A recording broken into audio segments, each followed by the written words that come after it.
Hello, everybody, and welcome to the Friends in Music podcast. Today, I'm sitting here with Cooper. Cooper, how are you doing, man? Good. How are you? I'm good, dude. I really appreciate you taking the time to do this with me. I know you're busy; you got a lot going on, so it's nice to sit down and do this with you.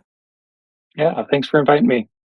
Um, you know, I met you when you were roommates with my twin. That's not actually my twin, Tyler Price, and you were in this band, and I didn't know about him, but at the time, but now it's hard to get away from their name. It seems like you guys have blown up; that you're doing a lot. And, I'm happy for you, man, like, it's really cool to see what you've done and accomplished. Congratulations. Yeah, thanks a lot. Lots changed since what we were talking a little bit before, 8 years. Yeah.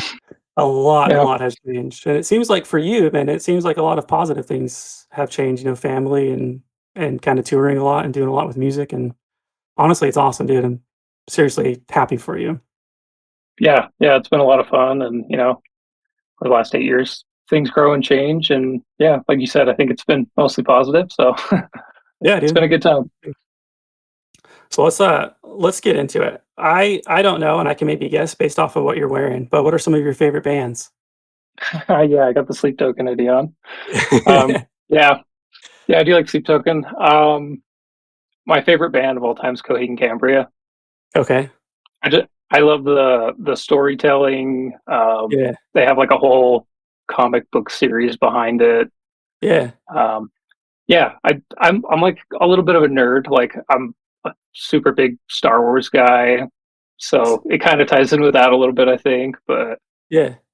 it's funny though because the music that I like to make doesn't sound anything like No, that. that's what I was gonna say is it's completely different. Yeah, I think when you make a lot of music, it's fun to listen to stuff that kind of pushes your box a little bit. Yeah. Yeah. How did you find Coheed and Cambria? Um, Trying to think. So I for sure, like most people, heard Welcome Home Yeah. at some point. And then I got into a band in Idaho, which is where I'm from. And the two guys I was in the band with were huge Coheed and Cambria fans. Okay. And we came down here to Salt Lake to see a show together, and it was Coheed and Cambria. Nice. And one show, and I was hooked. I was just like, these guys are insane. Where in Idaho did you live? I lived in Rexburg. Okay. And so that's what, like Yeah, 3.5 hours to go down to Salt Lake for a show? yeah. It's one of those drives where it's like just far enough to be a pain, but not too Yeah. bad. Yeah, Yeah, it makes for quite the trek. yeah. And I so actually what got I actually got food poisoning at that show because we ate pizza before, and like Yeah. mid set, I had to run to the bathroom and I was throwing up. So I spent like the last half of the show sitting against the back wall at the complex, just like That's miserable. kind of miserable, but also just listening. I'm sorry for the pain and agony that you went through, but that makes for a pretty good story. Yeah. It's a funny story, but you know, it was one of those things where it's really memorable, and I don't know if that's part of them being my favorite band, but it is a good story. So was that it though, like, seeing them live and you're like, "Alright, this is it, like, I'm hooked." Yeah. Once I saw them live, I dug in and started listening to all the records and figuring out the storylines behind it. Because I mean, they have a huge discography, so it is Yeah. kind of intimidating to get that deep into them. But once you start kind of piecing together the story and figuring out like the whole background and everything, it's a really cool story. That's one of the things that's so cool and beautiful about music is you can just listen to the music that they put out, or if you wanna dive into, maybe why they're writing it, what's going on in their life, what's the inspiration behind it. The information's there, and you can kinda come up with your own conclusions or, listen to interviews with them and go, "Oh, this is why they did that," and that's why they're putting that type of music out. Yeah, and Claudio, the lead singer, talks about how he was like really shy to kind of like tell his story, so he took his personal stories and then transformed them into this world of Yeah. stories. So the songs still like emotionally can connect and things like that, but it's also like this crazy sci-fi wild ride. Yeah, definitely. They're cool, man, like, that's the band I've never seen live, but I'm sure seeing them would be really phenomenal, just a lot of energy, a lot of sound, and just crazy, Yeah, like, he shred. Yeah, and they're one of those like the fan base is one of like the diehard Yeah, fan base who kind of is obsessed and like you see the same people at every show kind of thing. And yeah. so that energy with the crowd too is just almost unmatched compared to other bands sometimes. Oh, definitely. And so did you grow up in Idaho? I did, yeah. I grew up in Rexburg, and then I moved Yeah. to Salt Lake in 2016. Growing up in, Eastern Idaho where, there's a lot of potatoes going on and not a lot of music going on, like, that's pretty difficult to get into the music scene, so how did you go from potato boy to music boy? Yeah, um, I started playing guitar in like sixth grade, I think, and it was just like an after school program that the school provided. They just had like activities you could sign up for. So I signed up for the guitar class. Nice. I remember I didn't even own a guitar. So like the first, whatever it was, three or four lessons, I just kind of sat and listened. That's awesome. Yeah. And then for Christmas, that's what I wanted. So I got an acoustic guitar for Christmas and then started playing. I met one of my good friends, Keaton, in that class, and we Nice. became friends. We're still friends today, kind of thing. So That's awesome. yeah, that's kind of how it started. And then I joined my first band after high school. I was in college and had a couple. Well, I had one friend I knew who played bass and sang. So we started kind of jamming a little bit. We needed a drummer. So I went to, I don't know if you're familiar with Mike's Music. I Have you am, been up yeah. that way? Yeah, yeah. Yeah. So I went to Mike's Music in Idle Falls and I was buying a guitar pedal and the dude working there was kind of just, just talking. And I was like, do you play drums? And he's like, yeah. And I was just like, you want to join our band? And then I told him about the bass player. His name was Brock. And he's like, oh, I think I know Brock. And then we just started jamming. So I went to college in Pocatello. So I drove 5 days a week from Rexburg to Pocatello to go to school. Yeah. Yeah. And then on my drive back, I would stop in Idle Falls once, twice a week and we would jam. And yeah, that's kind of how it all started in a way. And then I think we ended up playing two shows and then I moved to Utah. Okay. So for anybody that hasn't started a band, you make starting a band sound so easy. "Oh, hey, you're a drummer. You wanna play drums? Alright, cool, dude. Sick." Yeah, the amount of luck I've had in a way is Yeah. just unreal also. But Yeah, yeah, there is definitely. that. You know, I mean, at this point, Citizen Soldier, we're five dudes who are basically married to each other in a way. Yeah. Our our lives are intertwined, and we have to, talk about hard things and work through Yeah. stuff. And Yeah. I Definitely. mean, I live with those guys 3 4 months out of the year. Yeah. So yeah, I'm sure we'll talk, more about that, but I'm still curious on, like, getting into the music scene in Idaho because, like you said, going down to Salt Lake is 3.5 hours to go to concerts. Boise's the next biggest city, right, which is, like, 4 hours from Rexburg, and so it's not like East Idaho has, like, this huge music scene now. I mean, we've talked to Chase and some of the other guys that have talked about some of the bands that toured there, but, you took a guitar class. It's not like you can go see a lot of concerts that easy on the weekend like you can. It takes a lot of time and yeah. sacrifice. The But one the one thing that Rexburg specifically has going for it is the college there. yeah, There's a ton of just, musicians who are going to school but also want to play in bands. And yeah, uh, there is a small music scene there. People made shows happen. It kind of seemed like there was always, two, three kind of college bands in the area. We had very makeshift venues kind of thing. There was an yeah. old theater that they used to play at. I mean, there was one place specifically that was like the college hangout, and it would always change names and kind of go out of Mhm. business and come back. And I think when I was going there the most, I think it was called Skizzy's. I think now it's called the Basement, I believe.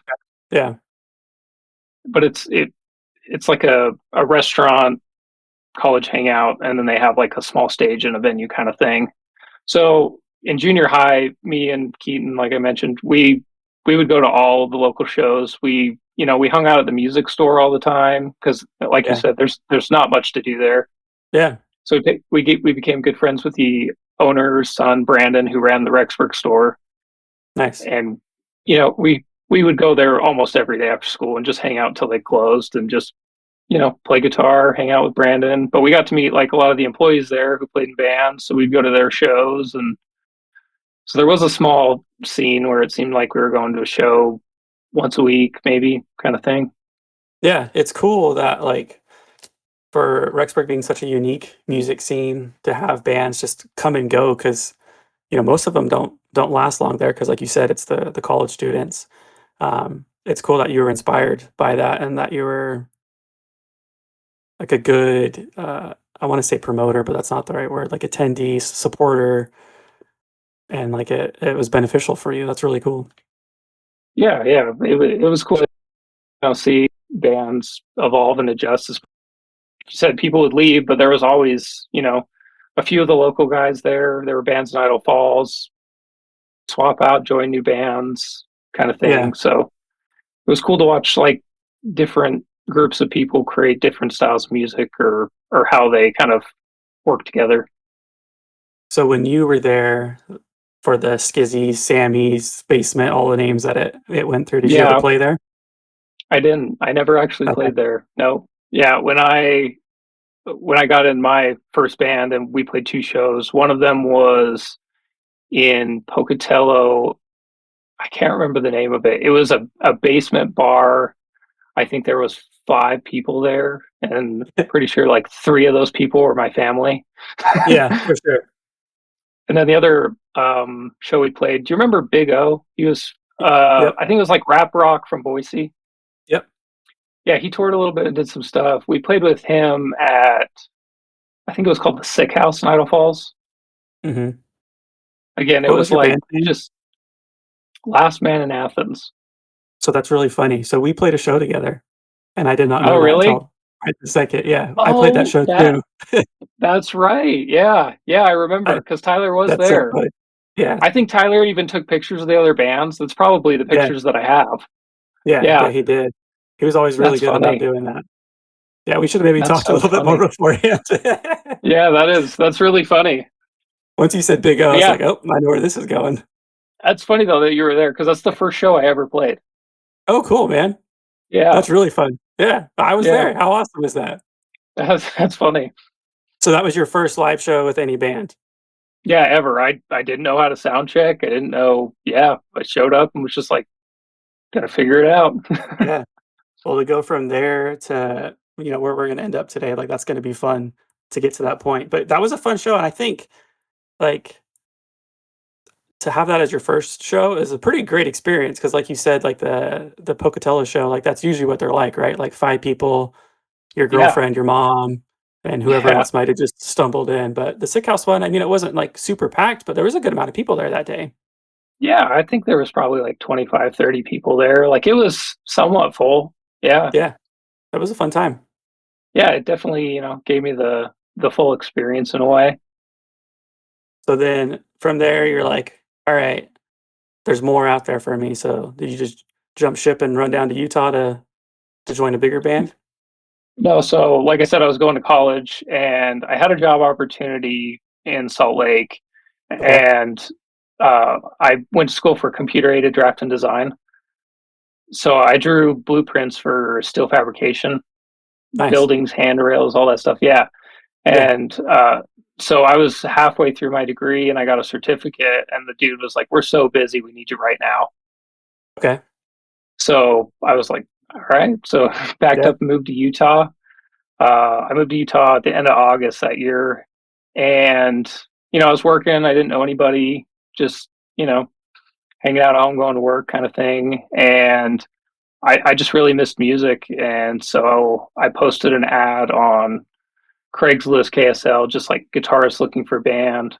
yeah, And I think I was there maybe 2 months, and Jake, our lead singer, sent me a text and was like, "Hey, you want to check this out? What do you think of this?" He asked me what my favorite bands were and kind of sent me some demos that sounded similar to those bands. But yeah, I went, like I said, he texted me, or we met up, and I think we jammed once or twice, and it was kind of that was it. We, it's like, all right, let's do it. So whatever your secret in life is, like whatever you're putting out in the universe to have good things happen to you and just fall in your lap, dude, please share that secret with me. I need some of that. Yeah, it's crazy what a Craigslist ad can do, I guess. But yeah, like I said, the amount of luck is like just kind of unreal in a way, but I'm super grateful at the same time. That's awesome, dude. Before we get into that band, I guess I want to take a step back because you said that you pretty much played that show to your family. So how big of supporters has your family been in you playing music?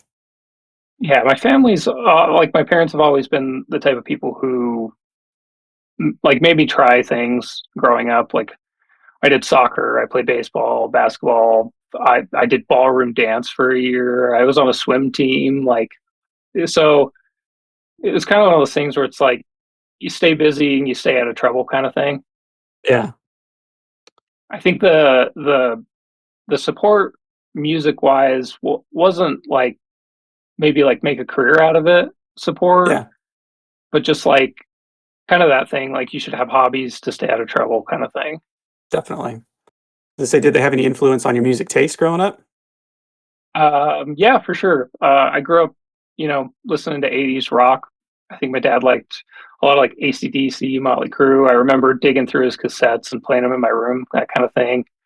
My Nice. mom always played 90s country, like on the weekends when she was cleaning, the 90s country radio would be on. So it seemed like an important part of our household in a way. Like I remember we bought a radio like mounted under the kitchen cabinets, and that thing was Yeah, always on. Yeah. yeah, that's sick. And is there anybody else back then that you attribute your music taste to or influence from? Um, I remember my mom took me to CD World, and this was. Do you remember CD World, Idle Falls? Nope, I This never is. went there. Oh yeah. So now I'm telling you how old I am in a way. So my mom took me to CD World. And I remember I was like, I want Green Day's American Idiot because Okay. I was playing guitar at the time. Green Day is pretty easy to play, and so I was into Green Day at the time. And I remember my mom wouldn't let me get it because there was a song Jesus of Suburbia on it. Yep. So I ended up getting Eminem the Show. It was edited. And I don't Yeah, that's I better. I think the only reason is because she didn't know what it was. Yeah, But but yeah, I remember there was kind of a phase of like 80s rock and country, and then I got into like 2000s like pop radio. I listened to a lot of that stuff. yeah, And then as I started playing guitar, I kind of like went back in time in a way because it seems like a lot of guitarists, kind of focus on that like 80s shred kind of, the highlight of guitar playing. yeah. So I listened to a lot of 80s stuff and then, like Chuck Berry and things like that are kind of like the iconic guitar stuff. And then I got into like Nirvana and the 90s stuff and it kind of moved forward into, at the somewhat current time and got into like Avenged Sevenfold and some heavier stuff. I Nice. remember really liking Miss May I and some of those really heavy bands at the time too. Yeah. Yeah. Alright, that's a good explanation, I appreciate that. So we'll go back to now, you were saying, yeah, everything just goes great in your life. You move down to Utah, this guy just says, "Hey, thanks for responding to my men seeking men post on Craigslist. Let's start a band." So, go ahead and take it from there. Yeah, yeah. I mean, not everything has gone great, but it's been mostly positive. So yeah, I mean, we started meeting up. I think it was like once a week. As things got more serious, it was like twice a week. But Jake had already started an EP, which became the Caroline EP that we released in I believe it was 2017. And so we kind I kind of came in halfway. The songs were instrumentally mostly done. I think the vocals were pretty much done. Uh, I maybe added a few guitar parts and things like that. And then, the collaboration kind of starts there in a way. So yeah, that's kind of how it started was we just started jamming in a basement. Jake had a bunch of ideas. We kind of helped flush out here and there, Yeah. and we were all, chipping in for studio time. I remember we'd go to the studio, we'd get there, and all right, who can cover an hour? It was, I think, $35 an hour. It's like, Yeah. well, I can do one this week. Can somebody else do one? Okay, and then we just, whatever we could afford, that's how long we'd stay. That's awesome, man. That's a lot of sacrifice, and I think people overlook that when they see a band that I mean, how much success that you guys have, that you did have to start somewhere and make a lot of sacrifices to get to the point of where you guys are at now, so good for you guys. Thanks. Yeah, it was cool because once we finished it, I remember we released "Buried Alive" first, Okay. and I remember that hitting like 30,000 views on YouTube, and I was like, "Oh, cool!" Like, not like massive numbers, but for a first song, Yeah. that's great. And at the time, I don't think we realized how much of a connection people were having with it. But I remember just like the comments of people being like, "Wow, I feel this way," and "This helped me," and things like that. And that's grown to be like a constant, especially on tour, hearing that from fans, which has been really cool. Well, what I like about your band is I like the lyrics, which people that know me know that, like, the lyrics are usually, like, the last thing that I hear when I listen to a song. Um, but for me and you can tell me that I'm wrong because these are your songs, but I hear a lot of hope. Like, I hear that, there's bad days, but there's hope, right? There's hard things that you go through, but there's hope, and so it seems like that's something that everybody needs, right? Is hope that things are gonna get better, that you can endure hard things, and, just, like, the strength, and so to hear somebody else singing about things like that is, something that a lot of people find attractive because it's what they need. And so you can tell me that I'm wrong, but it seems like that's something that draws a lot of people in. No, yeah, I think Jake has a super interesting lens that he gets to look through because he's a clinical therapist. He's professionally trained in this Yeah, field, which a lot of bands that sing about mental health don't have that perspective, which yeah. is really cool. So, you know, he gets information from fans at shows, he gets information in his therapy sessions he does with clients. And then he has, his own struggles that he's gone through that, so he takes all that and kind of puts it together and creates a lens that I think is super important. And yeah, like you said, it is positive. There's a lot of, dark topics that we cover, but overall, the whole message is we have like this little tagline of fight the good fight. Mhm. And I think that kind of describes it perfectly, but also it's just about community and building, you know, this sense of not being alone. We call our concerts group therapy sessions. Yeah. Yeah. No, I was just gonna say that's kind of the whole, in a nutshell, what the band is just community. That's the nice thing is it comes across to me as genuine and as real. People can get on stage and say whatever they want, and sometimes you're like, okay, this guy's pretentious, or this guy is just saying it because that's what's big in the world right now, and that's what you need to say. And I feel like a lot of bands are doing that currently. But what comes across in your guys' music is real and like authentic, and I appreciate that.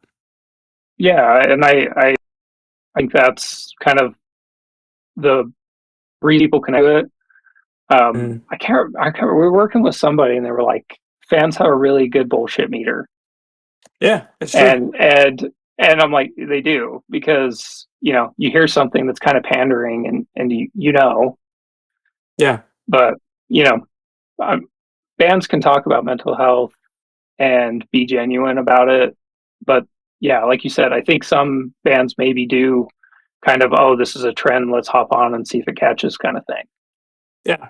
And with mental health, like it's serious, it's important, and I'm not the right person to share like strong opinions on that. But if you've experienced something in your band, you can say, "Hey, let's talk about our experience." But to have somebody in your band that helps people through it, can professionally do that, like that's a totally different approach to singing, songwriting, and what you say at live music compared to people that are on the other end of it, right? Does that make sense what I'm trying to say? Yeah, and I think that's why it comes across so genuine is because, like I said, Jake has that lens of professionalism, and this is his Yeah. field, and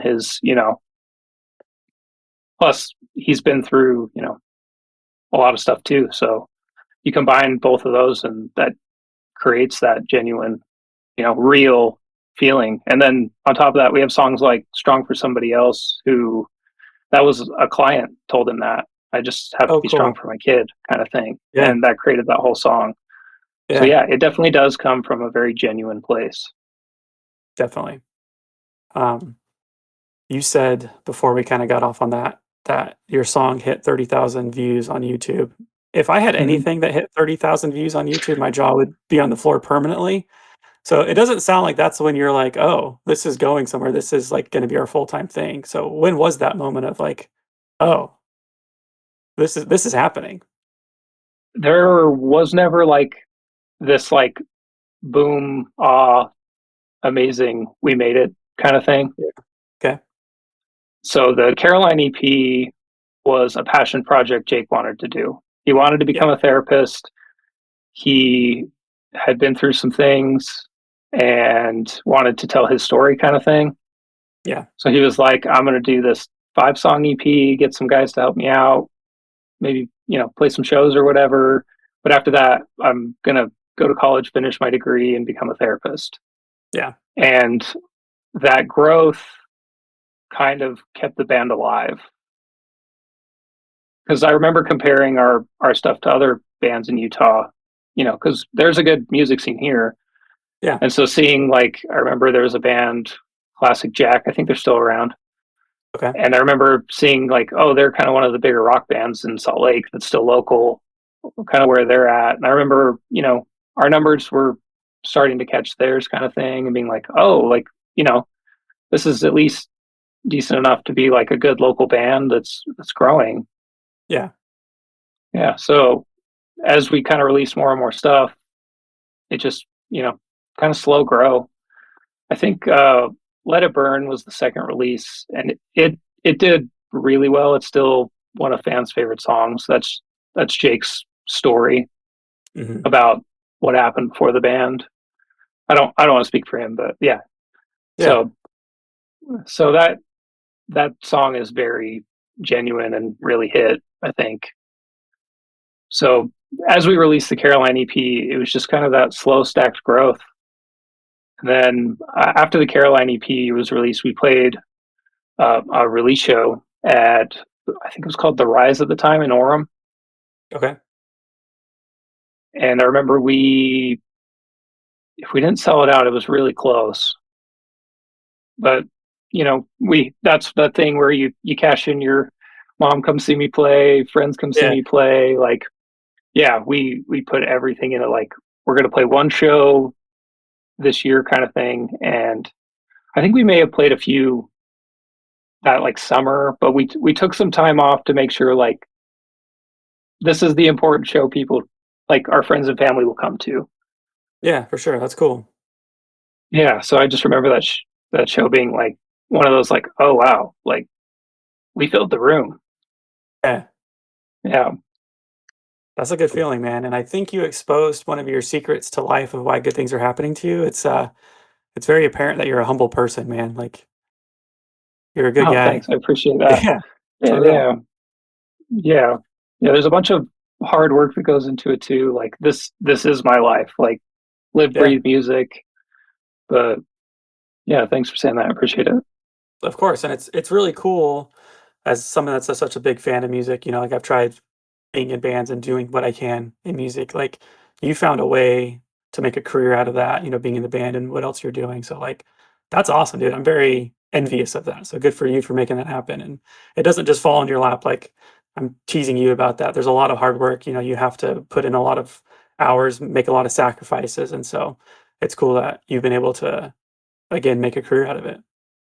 Yeah, like I said, there is a luck factor involved for sure though, because I mean to get 5 guys who are dedicated enough to, like Matt, for instance, lives in Ogden, so he was driving an hour one way to come to band Yeah, practice. Like yeah, to have 5 guys that are that invested in something that's just a hobby at that point, yeah, and pouring our own money in, buying our own gear, paying for gas, messing yeah, up our cars, loading gear in and out of it. Like, yeah. yeah, yeah. So there is definitely a luck factor to have 5 guys who get along and want the same thing. definitely, dude. And so let's talk about like what you contribute and what you do to the band. What is your role? Yeah. So now or back then kind of thing. You tell me what you want to tell me. Okay. So that's another cool, somewhat lucky thing. So right now the band is fully DIY, minus Okay. we have a booking agent. Okay. So the way our band's structured is we're all managers of the band. We all have a Nice. specific skill set that we've kind of, honed in on, and we've shuffled tasks around to, play to everybody's strengths. So for instance, Matt went to school for not a graphic design, but he designed trade show booths. Okay. So, he's got skills in, video editing, animation, uh, like graphic design, that kind of stuff. So like he makes the tour posters. He does a lot of the social media image stuff along with Juanita, who kind of became a mastermind of marketing. He just kind of figured it out. I remember we did a release for the song "If I no, not If I Surrender." If These Scars Could Speak, Okay. uh, and that was right after the Caroline EP. And he figured out how to kind of nail the YouTube tags. So it's like keywords that make the video show up when somebody searches something. Okay. And that was our first song, I believe, to hit 1 million views on YouTube. Nice. That's cool. And so like he's just studied that stuff. He's had calls with, marketing agencies, figured that out. But that's that kind of like drive that everybody has. It's like, okay, this is my task. I'm going to figure out how to do it. Yeah. You know, and then the other guys. So Kyle's kind of the do it all guy. He's one of those dudes who just tries something and figures it out and is good at it all the time. He's kind of like the head manager, because before we did this, Kyle was running the band as a manager entirely by himself, to the point where he was like, "This is too much. I can't handle it." So then Yeah. we divided all this out. Nice. So yeah, he's kind of like the point of contact with, people in the industry, and he's taken on merch. He designs all the merch. He runs the merch store with a company called True Lion in Texas. So that's kind of been his role. He's also tour managed for us. He's figured that out. Jake's obviously the creative. He's writing all the songs, the lyrics, things like that. He's brainstorming, ideas for marketing, TikTok, stuff like that. Yeah. He does all the short form content that you see.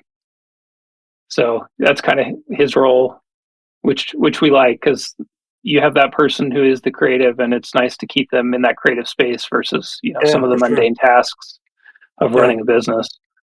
And then my job has mainly been distribution. I, distribute all the songs, go through, do all the metadata on the back end. I take care of the royalties. I submit all that stuff. I run our email marketing. So I get the graphics from Matt. I create the emails, put them together, schedule them when they send out. And then me and Kyle kind of tackle the VIP portion of the tour. So I'm the point of contact for customer support, things like that. And Yeah. yeah, it's a whole thing we've kind of just slowly developed. And we have a new task coming. It's like, okay, who's got room on their plate, and who would be the best at this, and then kind of divvy it out. What cool teamwork, dude. That's awesome. Yeah, it's been an evolving thing. It's still evolving, especially now. As we've grown, there's been stuff that like we can't take on. Like back in the day, we would reply to every single social media comment. We would Yeah. reply to every DM, and now it's got to the point where it's just, it's impossible. Yeah. So our photographer Sarah runs like a management kind of media company as well. So she's kind of taken over social media for us in like the posting and things like that. And so it's nice that we're kind of like building the team and growing, and kind of divvying out even more now that, as this grows as a business, more Yeah. tasks keep coming in. Yeah, it's cool when, bands have the time to respond, but to anybody listening that's sent a message to a band and has their feelings hurt because they haven't responded.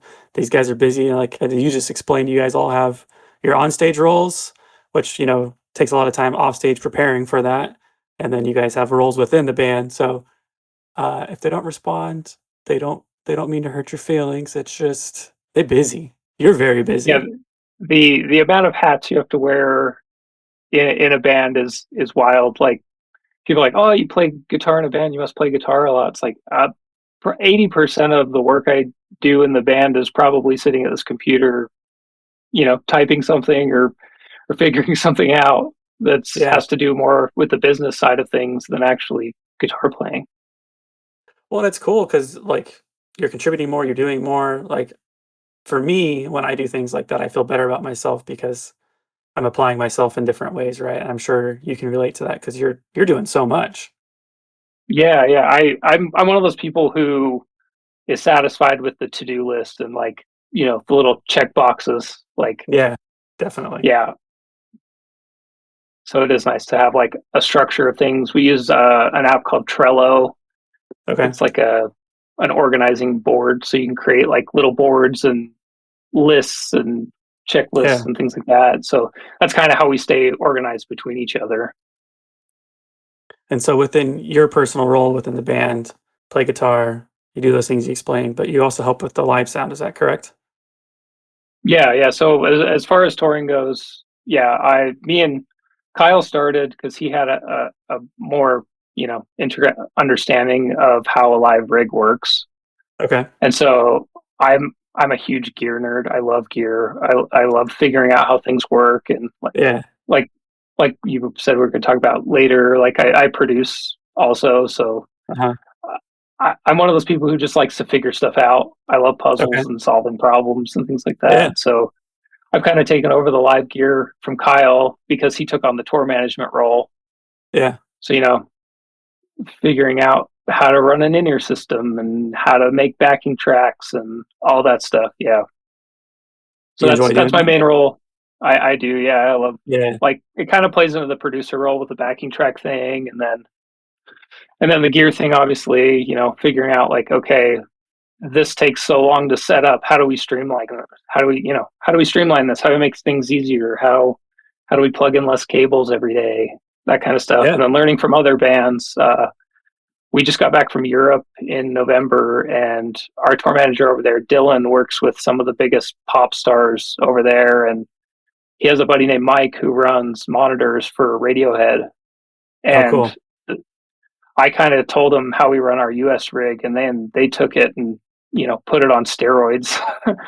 So I learned a bunch last fall from those guys, and Yeah. so now um, I'm going to try to implement that into our US rig over the next year. Nice, dude, that's cool. How Yeah, was Europe? it was great. It was way better in ways than we thought. Like Okay. people told us, "Oh man, you're not going to sell merch over there. You're not going to sell VIP over there. It's different." Yeah. But everyone's like, "But the fans over there are crazy," which is true. They are awesome. Like Nice. the fans over there are involved, and there's some difference in culture that is kind of funny. Like you get in those Nordic countries and they're very polite. So when you're playing, it's like they are watching and engaged, but Yeah. not in the way US fans do. Like they just kind of stand there and watch. And then after the Yeah. song's over, you get like the clap and cheer, but it's more of like a cultural like politeness, which is cool to see too, the different, ways people react and things It's like also that. intimidating having just being stared at. Yeah, in a way, because like you're playing and you're kind of like, do they like it? Are they into Yeah. it? Yeah. But then you kind of realize like, oh yeah, they love it. It's just they're being respectful. That's funny. Yeah. So yeah, Europe was great. We sold a bunch of VIP, did a bunch of merch, sold out a bunch of shows, which was awesome because when we booked this, it was kind of like we should try it. Let's just try it, and we didn't expect to make hope our goal was to break even, Okay. and we made money, so that's always a Good, plus. yeah. That's Yeah, very nice, dude. yeah, And made some memories and new experiences, which is awesome too. yeah. We don't we don't get to see a lot on tour. It's a busy schedule, but the way they tour over in Europe's a little bit different in the sense of like you get there somewhat early, and then it seemed like most days I had a few hours to kind of go for a walk and look around and things like that, which was cool Nice. compared to the US where kind of bus pulls up and it's time to unload and set stuff up. Yeah. Do you have a favorite tour that you've been on thus far? Uh, all the tours are, good in different ways. Yeah. I think Europe was probably my favorite tour. As the band's grown, the crew's grown, things like that. We have more people. We've moved up into a bus in the US now. And Nice. going back to Europe was a lot more DIY. It reminded me of more of our first tour in a van. Yeah. We we did it's kind of like a bandwagon. It's called a mini tour. It looks like an ice cream truck. Okay. Yeah. But there are bunks in the back. It's pretty tight. There's a little table in there and some seats. If you want to look them up, it's I think minitour.com. You can kind of see them. Okay. But but yeah, they I can't remember how many bunks they have. But it was basically enough. We had the five members, our tour manager, his girlfriend who ran merch, and then our sound guy Jeff. So kind of scaling everything down, being in a smaller vehicle again, kind of brought back some of those kind of older tour vibes. We had less crew, so like the band setting stuff up. I was restringing guitars every day, and Yeah. kind of being the guitar tech along Yeah. with helping Jeff and Dylan, our tour manager, like set up every day. And yeah, so it was fun to kind of be back in that more DIY, smaller tour role, which was fun. That's awesome, dude. Yeah, on top of the culture and the different cities and old buildings and all that stuff. Yeah. I'm sure that was just a great experience all around, dude. How cool. Yeah, yeah, it was a lot of fun. And how cool that you came from Idaho, a really teeny tiny music scene, to Salt Lake, which is a decent sized music scene, but like it still gets bigger and then for you guys to blow up and have the success. But what would you say the difference between Idaho and I guess Eastern Idaho and Salt Lake's music scene is? I think just the amount of people here, Yeah. obviously. Yeah, I think more people, more musicians. Um, Back when we were playing a lot locally, it seemed like the rock scene was a little bit better than it is now. There was a lot Okay. more rock bands that we kind of fit in with. It seems like some of them have stopped in a way. COVID also killed a lot of the venues Yeah, for around Salt sure. Lake.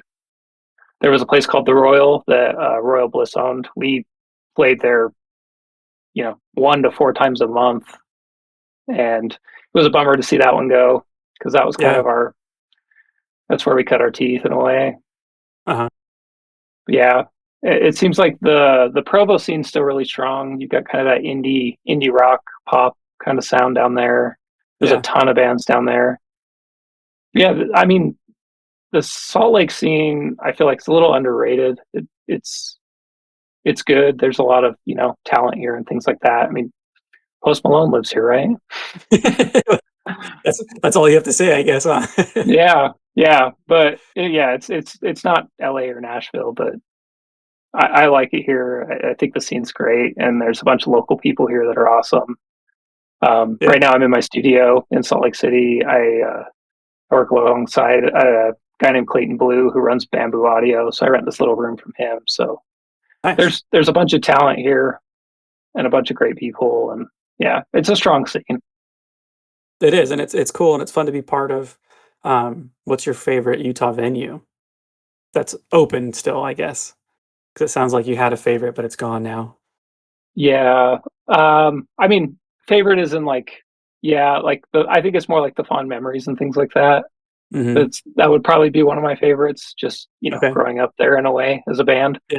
My Yeah. favorite venue to play probably is the Depot, though. Okay. It's a 1200 cap. I love the layout and the room sounds great, and it's kind of got this dark-ish vibe. Even when the lights are on, it's kind of dim in there, and Yeah. I don't know. It's an old House of Blues, so it has that similar vibe. It's a cool venue. I'm gonna copy you, but it's my favorite Salt Lake venue. Like first time I went there was I saw Rancid and Transplants and Interrupters, and that was such a fun show. Like the sound was good. It's a good size. Like it's not overwhelmingly big, and it doesn't feel like you're crammed in there. I saw a Turnover last year there, and I did feel crammed in there because it was Yeah, packed. yeah. Packed. When that place sells out, it is packed. Yeah, I've seen a couple of sold out shows there. I know Alter Bridge was one of them. And I oh, remember cool. that show was tight. Yeah, Yeah, but it's a great venue, dude. It's got character, and that's what I like about it. There's other ones there that are big and fun to go see shows at, but it's missing some of that character that the Depot has. yeah, yeah. I think the balcony adds a little bit of that in there. Like the complex is great. That's where we played our last, I think, 2 or 3 shows in Salt Lake there. But Nice. it's kind of like a big concrete box, just Yeah, cinder block walls, and yeah, it's a great venue and it sounds great. But yeah, it does have a little less character in a way.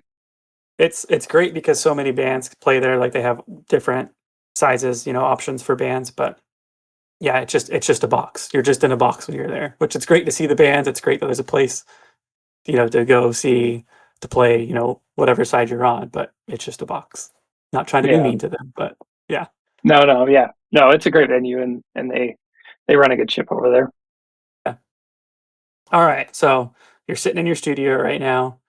I want to ask what you do outside of being in a band. Sounds like you have a studio. So you want to talk more about that? Yeah, yeah. So kind of on the side, between everything, between all the craziness, I record bands either remotely or I have them come in. Either way, Okay. it kind of started out somewhat by accident in a way.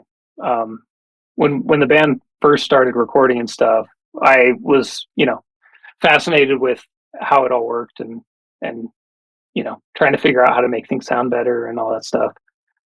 Um, but we worked with a guy named Randy Slaw on a few tracks. Specifically, he did Would Anyone Care? He did like the post production on it, Yeah. and I believe I'm trying to remember. I know he did some production on I'm Not Okay. I can't. I think he tracked the vocals too. I know we did guitars, acoustic guitars here with Blue actually, but Randy worked with us a few times, and I was talking to him, and I was like, "Hey, can I come just shadow you? What do you do?" Because Yeah. Randy's worked on songs that have been nominated for Grammys. He's worked with big bands, Periphery, Architects, Devin Townsend.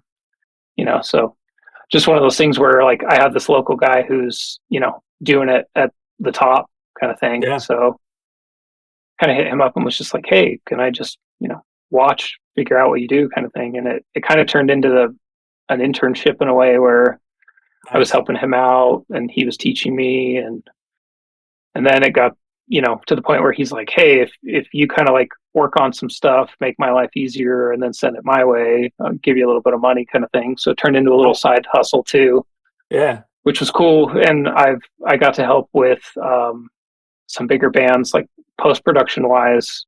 So I did post production on the Amity Affliction stuff. I've worked with Caskets, Outline and Color, Acres, which is an up and coming band, which is they're awesome.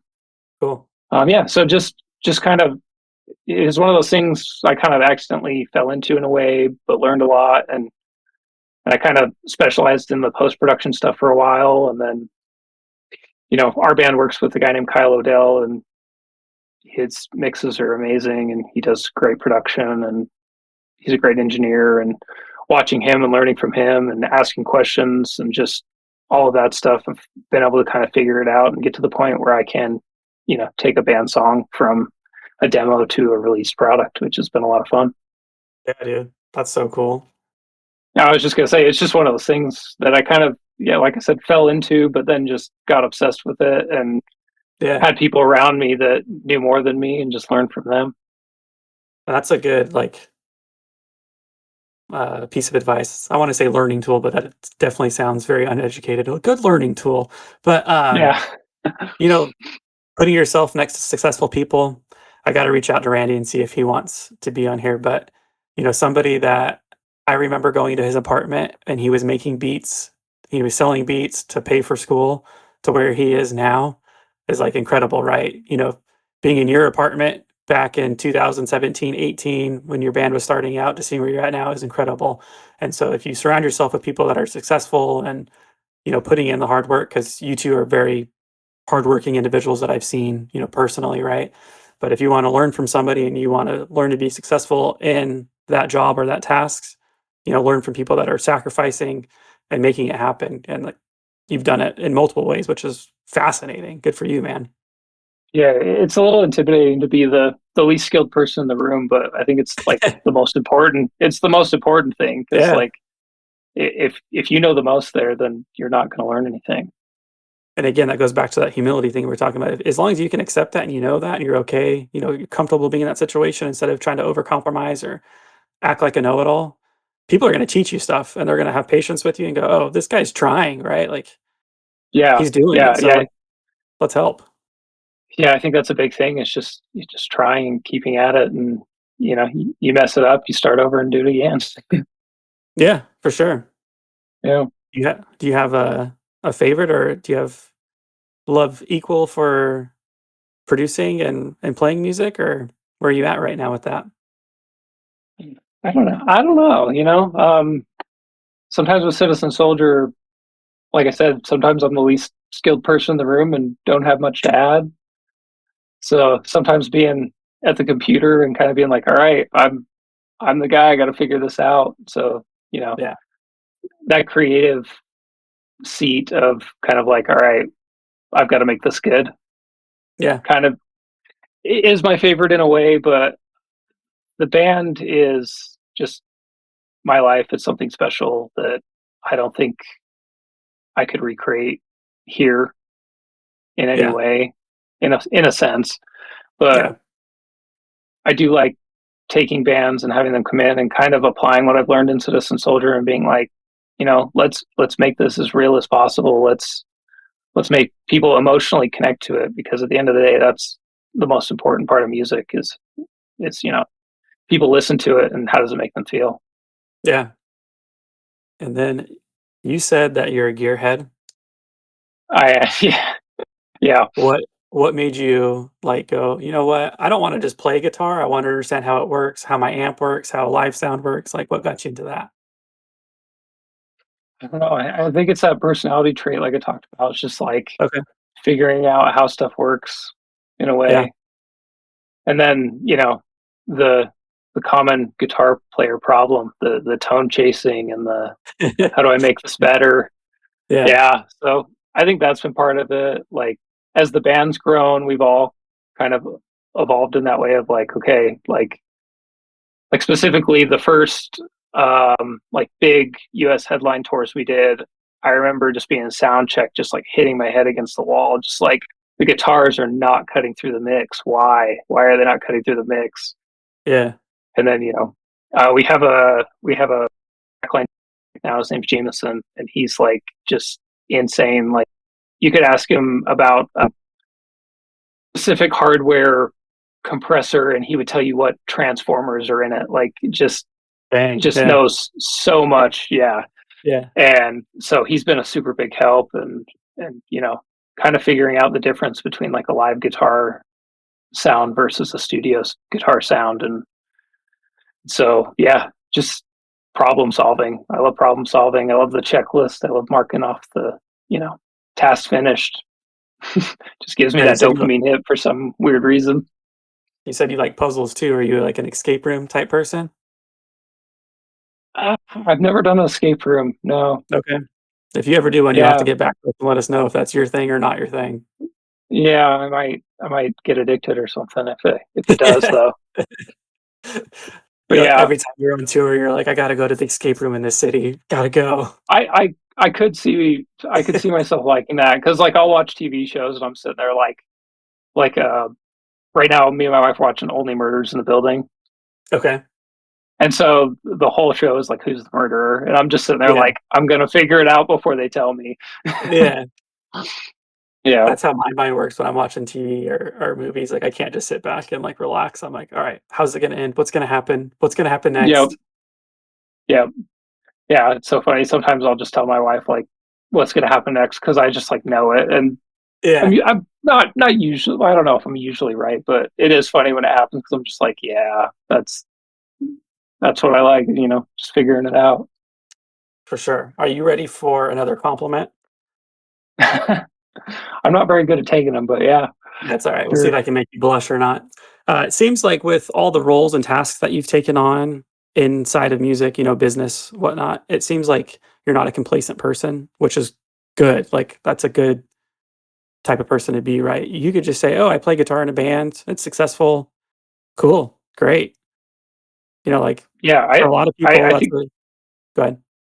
Oh, I was just gonna say, I think that's like one of the big differences with like professional musicians Yeah, is that not complacency because this industry is super cutthroat. It's very competitive, yeah, and yeah, like we use the sports analogy a lot in the band, and like it's like the NFL or the NBA or whatever. Like hmm the chances of making it are so small, and then once you make it, like you've got all these other bands underneath you that want to take your spot, so you got to yeah, keep grinding.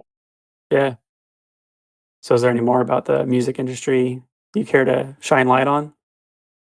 I'm pretty open book. Like, do you have any specific topics or? So, you saw the band that I played in with Tyler and Rexburg High C. We both ended Mhm. up going down to Salt Lake. We played in Cheshire. Both Yeah, bands were a lot of fun, but it was very much DIY, played local, small scenes. So we never got involved into that cutthroatness that you're talking about.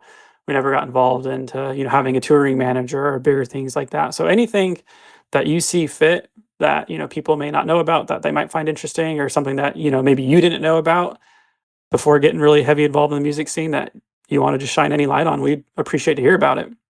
yeah. I think being at the local band level before things kind of took off, it was like, okay, how do we get a record label to sign us? You know, how do we get into this gate kept scene that, you know, is the guaranteed success rate? And the more we've dug in and had offers and things like that, it's very predatory in a way. Record labels aren't this, oh, we sign you and you're huge kind of thing. They're a bank. They're in it to make money. Yeah. Uh, Basically, how it works is they give you a loan. So they upfront a massive amount of cash to cover the cost of a record, and then they control your music. They own everything. So Yeah. what happens is you now are in debt, whatever amount of money they gave you. You have to make a record off that. You have to live off that. And then not only that, your music has to do well enough that it starts to make money because you have to pay back that loan. Yeah. And then once the loan is paid back, they still own everything and you're only getting a percentage of that money. So usually like it's, I don't know, you usually hear like a 70-30, 80-20 deal. And that's the Mhm. percentages of how it's split kind of thing. And then, there's other deals where they involve merch and how much they take for merch and things like that. And Yeah. I think local bands that sign specifically to like these smaller independent indie labels can be super dangerous in a way because if somebody takes a huge percentage of what you're going to live off of if you make this into a career, Yeah. and you know at the time it may be whatever, 10-20 bucks a month kind of thing, but if that takes off, now they're taking thousands and you're left with whatever's left. Yeah. So I think having five guys who question everything and have anxiety to an extent of okay, if we do this, what's going to happen, has been super. you know it's kind of saved us in a way because we've been offered, people want to manage the band. Okay, well, a manager takes 10 to 20% off the top, so that's before taxes, that's before expenses, that's everything. So Yeah. every $100 you bring in, they're taking $10 to $20, and we were luckily smart enough to ask questions of like, okay, well, what are you doing for that money? Yeah. And then they're telling us all the things they do, and it's like, well, you know, we can do that ourselves. We'll just figure it out. Yeah. So that's kind of been the way that we've run things. Is very independent. We're kind of anti-establishment in a way. The booking agent, though, has been a really good connection that we've had. That's definitely grown the band. Booking agents typically take a percentage of the guarantee of a show. So when you get paid Okay. from a show, you have the guarantee, and then sometimes over like a certain ticket sales, they do a ticket split. So after X amount of tickets sold, you get whatever 20% of every ticket kind of thing. Yeah.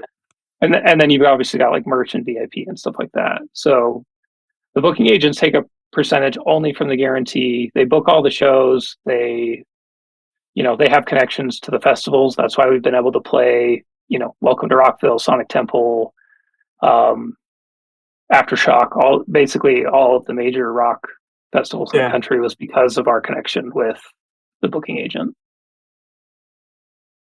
That's really So cool, that's man. that's kind of like the good side of the industry that I've Yeah. enjoyed, and we enjoy working with our booking agent. His name's Emeron. He's become a friend. Like, it's always every few months, like, all right, what's next? You know, he's always pushing us to be on the road, which is good, but also, we have families and stuff, so I have to pull back and kind of be somewhat decisive on what we take and make sure it makes sense. Because if we take one opportunity but a bigger one arises, there's kind of a balance there. Yeah, definitely. Yeah. I appreciate you explaining that. I like how you talked about your guys' mindset of being able to do things for yourself. I have that mindset of, oh, something's broken, I can pay somebody to fix it, or I can teach myself real quick how to do it. Like, there's some things, right? Like, obviously, you have to have somebody else do it for you, but if you can do it yourself, why not? And so you explain that as being anti-establishment. What makes you guys anti-establishment? There's certain parts of the industry I feel like we don't have access to in a way. Like we Okay. we call it the Cool Kids Club. You've got all the big major rock bands that are doing it, and sometimes it feels like we don't get specific opportunities because we're not signed to that label, because we don't have a True. manager and things like that. But I mean, at the same time, we figured out how to, play main stage at Louder Than Life as an independent band. So it, it's been a fun, like, oh, you can't do this unless you do that. And then it's like, all right, well, we'll figure out how then. Yeah, I love that mentality because uh, that's kind of, again, my personality, right? When people are like, "You can't do that yourself," and I'm like, "Watch me," right? Which you have way more to prove from that than I do. So it's cool that for you guys that it's working out, and I want to say that it's a punk approach. Is that fair to say? Yeah, I think that's kind of what I meant by like the anti-establishment thing. It's kind of like Yeah. the industries run this specific way and gate kept in ways. Yeah. I mean, it's not as much now, and that's the other thing with record labels. It's like, you can have a song blow up on TikTok, and a record label didn't do that. Yeah. So I don't know. In a way, record labels are pretty. I don't know what the word I'm looking for is, but yeah, they're kind of obsolete in a way. I think fans have become the new record label because they are choosing what to listen to and what grows, and it doesn't Yeah. really matter what's going on behind the scene. And that's been part of the cool thing with like the internet and Spotify and being able to just throw your music out there to everyone. Yeah, for sure. I appreciate you sharing some of the good and bad behind the music scene that us common folk don't know about. Yeah, it's an interesting world that runs very competitively. So with you saying anti-establishment, that of course rolls into my question that I have to ask everybody about punk. You said that Mhm. that's the punk approach for you. What does punk mean to you? I think kind of that, like going against the grain, kind of, you know, not being normal, I guess. Like Okay. I'm kind of a weird person. My wife's a weird person, like, but we don't view weird as a bad thing. Weird is cool. Weird is different. Weird is unique. Yeah, Weird creates, a melting pot of people that, you know, I think different opinions make a better, you know, just community in general. yeah. I completely agree with you. And so where did your punk mindset or approach come from? Was it not being able to get that Green Day CD back in the day? I don't know. I think I have a strong like inner self in a way, I guess, where I'm just like, if I like this, I like it. If I don't, I don't. And you know, I don't really care what people think in a way. If that makes Mhm. sense. Like Yeah, I have a healthy amount of that, but also like, if I like something, I like it, and that's cool. Like yeah. I like, if I like Taylor Swift, I like Taylor Swift, which I do like some Taylor Swift songs. Yeah, I like some Halsey songs, like you know, like what's necessarily not cool if it's good, I like it. yeah. And there's like that's a Like great go ahead. oh, I was just gonna. So I guess like yeah, I think being weird is punk. Okay. I was gonna say I like that, you can be yourself and there's nothing wrong with that. If you like something, it doesn't matter what other people, think. Like if you're being a good person, if you're trying to do what's right, like and make yourself happy, who cares what other people think? Yeah, and that's kind of like the community that we kind of create with Citizen Soldier. Also, it's like you know people feel broken or not worthy of love or things like that, and it's just like Yeah. look around you, like all these people have similar feelings, which has been really cool So to then speaking connect with. I was just gonna say it's been really cool to just like connect with all these different people from different yeah. places who have the same emotional struggles in a way. So yeah, you just said feelings and emotional struggles is emo. Is that something that's part of your life? Are you an emo person at all? Yeah, yeah, I think so. Like I really dig that kind of. I don't know if it's underground, but like the Dangerous Summer, uh, microwave kind of stuff that Tyler listened to. He got me into that stuff when Okay, I lived with cool. him, and yeah, so I don't know if that's like emo, but yeah, because Yeah, what's I your don't genres are so hard now. Like oh, with for sure. I Spotify totally and agree with you. everything kind of just melting together. Like Yeah. I don't know, genres are hard for me now, but What's your yeah. definition of emo? Mm, I don't know. I think it's similar to punk in a way of like being weird, but also I think there's like a dark edge that maybe connects a little bit with like mental health. Yeah, I agree with Yeah. you there. So I think our songs are somewhat emo in a way. It's Yeah. definitely like radio rock and some like I don't know metalcore instrumentally. It's we don't do a lot of scream stuff, but yeah, it's kind of emo in a way. That's what I think is cool about, like, genres themselves is, like, your band could, like, be one way, right? Like, just a straight up rock band, but you can still have punk ins, which sounds like you guys definitely do, right? Because it doesn't mean, like, the punk sounds coming through your music, but you can be punk yourselves, and, like, I hear a lot of that in pop music too, right? People doing what they want because that's what they want, and I don't think there's anything more punk rock than that, than writing a song that you Yeah, care passionately about and saying that, "This is what I'm gonna put out."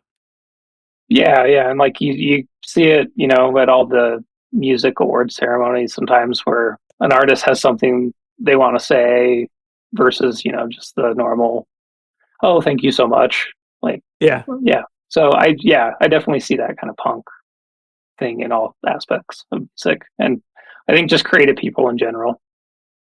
definitely. I have one more question for you, but before I ask that, is there anything else that you want to make sure we talk about or anything else you wanna bring up today? No, yeah, like I said, I just like having a cool flow conversation with you and just yeah. Well, it's been fun. I appreciate it. I wanna know more about your music collection. You sought out to get Green Day. Did you ever get Green Day? I did get Green Day eventually, yeah. And then it sounds like your first start was with CDs, is that correct? Or I guess cassettes, huh? Listening to your dad's Yeah, I cassette? was gonna say it was kind of cassettes radio start out because my dad had like this little case that opened up and it was full of cassettes. So Yeah. that kind of started my music collection because I kind of commandeered it, took it to my room, and Yeah. started playing it through my little stereo, and so it was all like ACDC, all that '80s kind of rock stuff. And then I started. Oh, I was just gonna say then we went to CDs and I started stealing. I remember I stole my mom's Shania Twain CD. That Shania Twain rocks, man. That awoke something in you, huh? Yeah, yeah, yeah. That's part of the funny thing. I guess a lot of people who don't know me don't know I like country music. Like growing up in Idaho, I went to college in Eastern Montana for a semester, and Uh-huh. yeah, so yeah, I'm down with country music. That's awesome. Yeah, And so you got Eminem, you bought some of your own CDs. Where has your music collection grown to? You still collecting CDs? Have you gotten into vinyl? yeah. So I did the CD thing for a long time, and then the LimeWire thing started, and that became the I destroyed the family computer. Yeah. Yeah, like Been there. everybody did, right? Yeah, uh-huh. Yeah. And then I remember I had like an MP3 player and it had a record feature. So I'd like connect it to the radio and sit there and then I'd start it right when a song Yeah, started. yeah, And then I'd be like, do I want to keep this or not kind of thing. So that was yeah. it for a while. Yeah, and then as streaming kind of evolved, I jumped on the Spotify ship in probably 2015, 16 ish. But yeah, I did a lot of like the burn CD, share with your friends, Yeah, sharing little USB drives full of songs between people, and did that for a while. Yeah, and then I jumped on the Spotify train for I mean I still am. yeah. And then I did get into vinyl for a while. I remember when I played in my first band, I would stop at Hastings and Idaho Falls Nice, yeah, and just buy like cheap used vinyl CDs or yeah, vinyl CDs, vinyl records, and yeah. And then I've had a few gifted to me. One of my good friends gave me a 1980s Guns N' Roses "Appetite for Destruction" record. So I have like an nice. old, yeah, from the '80s. That's Yeah, cool. it's cool. Yeah. Then when I moved to Utah, I can't remember if I found it on Facebook Marketplace or somebody gave it to me, but I have a limited edition of I can't remember the name. Oh, the Twin Turbine record from Coheed and Cambria. Nice, that's cool. Yeah, I can't remember what number it is, but it's like out of like Okay. 200 or whatever. So Yeah, yeah, that's sick. so some of that, and then my wife bought me like a really nice record player when we first started dating. So I got Yeah, into records for a minute. So I've got a little collection. I don't listen to them very often, but yeah. Still yeah, fun to I did have. get into yeah. And then as the band's grown and I've done the production thing, like it's funny. I do my Spotify Wrapped, and ever like my family that's close to me is like, "You don't listen to a lot of Spotify." It's like, yeah, because I'm listening to music in a work in a DAW in a workstation. I'm creating the Yeah, music. yeah, I'm not listening too much. Like Spotify's kind of that thing that's on in the car, or yeah. I'm referencing ideas from somebody else or a mix or yeah, it's more of a tool now. Crazy, man. It's cool how much, like, you're involved in music and what you're doing. Honestly, I'm happy for you, dude. It's really cool to see what you do, what you've done. Yeah, thanks. Yeah, it's been a lot of fun. It's been a lot of hard work, a lot of luck, obviously, but yeah, Yeah, you I keep I saying luck, but you've put in a lot of hard work. It shows for sure. yeah, but like I said, I mean, like, well, I guess like you said, like how do you go to a music store and the guy there becomes your drummer just because you said you want to be in a band? Yeah, And then a Craigslist ad turns into, my whole career. yeah. Honestly, Yeah, dude, it's awesome.